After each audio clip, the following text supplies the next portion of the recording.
Good evening.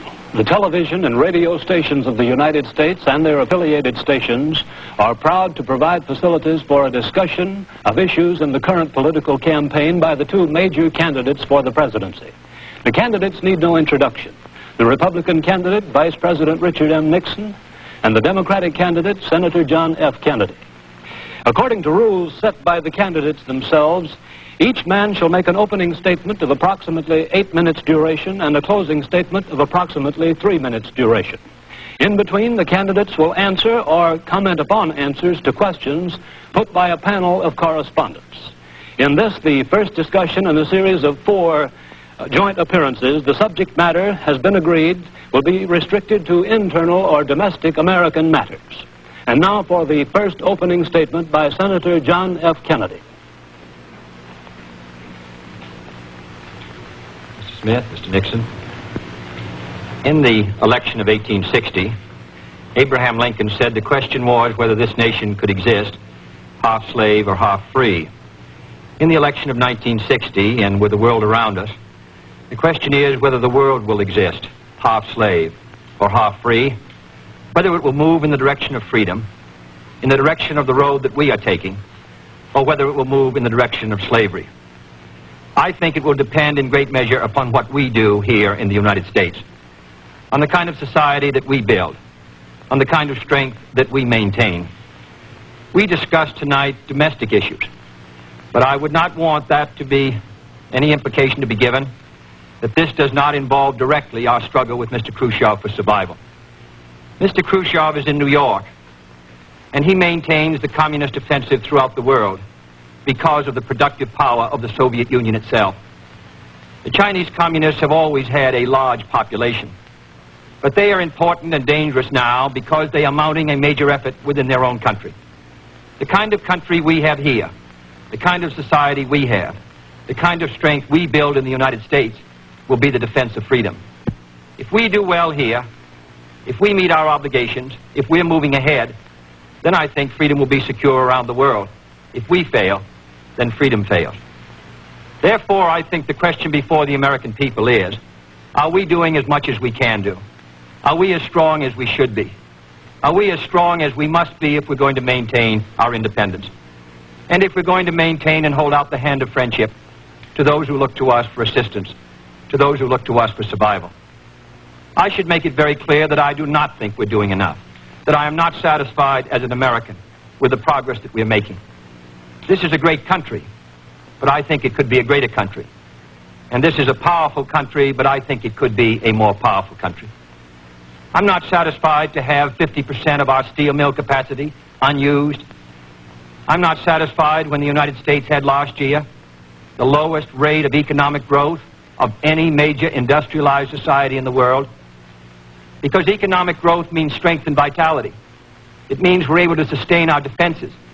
It means we're able to meet our commitments abroad.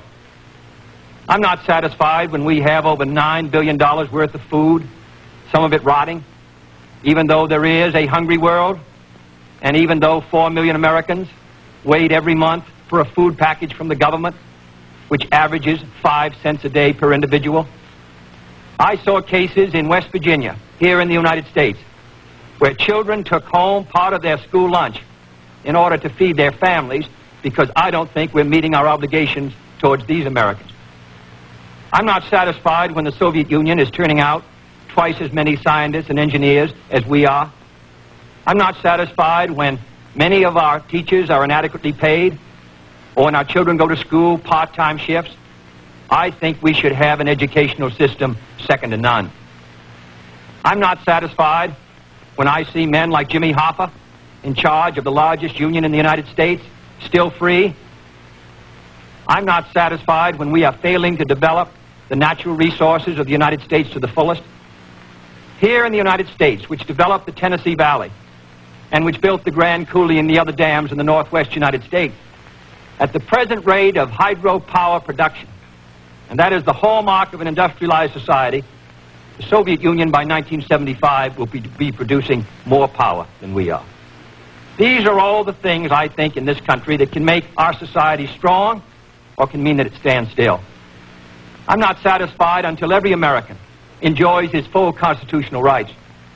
If a Negro baby is born, and this is true also of Puerto Ricans and Mexicans in some of our cities, he has about 1/2 as much chance to get through high school as a white baby. He has 1/3 as much chance to get through college as a white student. He has about 1/3 as much chance to be a professional man, about 1/2 as much chance to own a house. He has about 4 times as much chance that he'll be out of work in his life as the white baby. I think we can do better. I don't want the talents of any American to go to waste. I know that there are those who say that we want to turn everything over to the government. I don't at all. I want the individuals to meet their responsibilities. And I want the states to meet their responsibilities. But I think there is also a national responsibility. The argument has been used against every piece of social legislation in the last 25 years. The people of the United States individually could not have developed the Tennessee Valley. Collectively, they could have. A cotton farmer in Georgia, or a peanut farmer, or a dairy farmer in Wisconsin or Minnesota, he cannot protect himself against the forces of supply and demand in the marketplace, but working together in effective governmental programs, he can do so. 17 million Americans who live over 65 on an average Social Security check of about $78 a month. They're not able to sustain themselves individually, but they can sustain themselves through the Social Security system. I don't believe in big government, but I believe in effective governmental action. And I think that's the only way that the United States is going to maintain its freedom. It's the only way that we're going to move ahead. I think we can do a better job. I think we're going to have to do a better job if we are going to meet the responsibilities which time and events have placed upon us. We cannot turn the job over to anyone else. If the United States fails, then the whole cause of freedom fails. And I think it depends in great measure on what we do here in this country. The reason Franklin Roosevelt was a good neighbor in Latin America was because he was a good neighbor in the United States. Because they felt that the American society was moving again. I want us to recapture that image. I want people in Latin America and Africa and Asia to start to look to America, to see how we're doing things, to wonder what the President of the United States is doing, and not to look at Khrushchev or look at the Chinese communists. That is the obligation upon our generation. In 1933, Franklin Roosevelt said in his inaugural that this generation of Americans has a rendezvous with destiny. I think our generation of Americans has the same rendezvous. The question now is, can freedom be maintained under the most severe attack it has ever known? I think it can be. And I think in the final analysis, it depends upon what we do here. I think it's time America started moving again.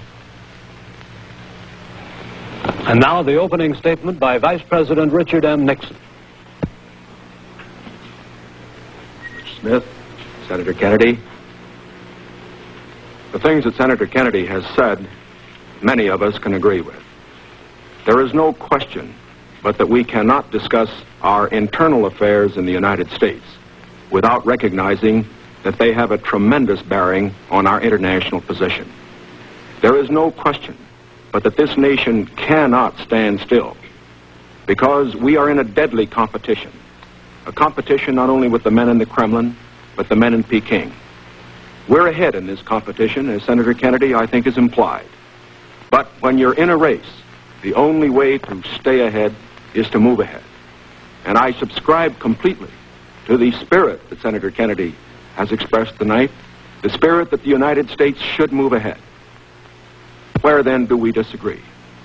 I think we disagree on the implication of his remarks tonight and on the statements that he has made on many occasions during his campaign to the effect that the United States has been standing still. We heard tonight, for example, the statement made that our growth in national product last year was the lowest of any industrial nation in the world. Now, last year, of course, was 1958. That happened to be a recession year. But when we look at the growth of GNP this year, a year of recovery, we find that it's 6 9/10% and one of the highest in the world today. More about that later. Looking then to this problem of how the United States should move ahead and where the United States is moving, I think it is well that we take the advice of a very famous campaigner. Let's look at the record. Is the United States standing still? Is it true that this administration, as Senator Kennedy has charged, has been an administration of retreat, of defeat, of stagnation? Is it true that, as far as this country is concerned, in the field of electric power, in all of the fields that he has mentioned, we have not been moving ahead? Well, we have a comparison that we can make. We have the record of the Truman administration of 7.5 years and the 7.5 years of the Eisenhower administration. When we compare these two records in the areas that Senator Kennedy has discussed tonight, I think we find that America has been moving ahead.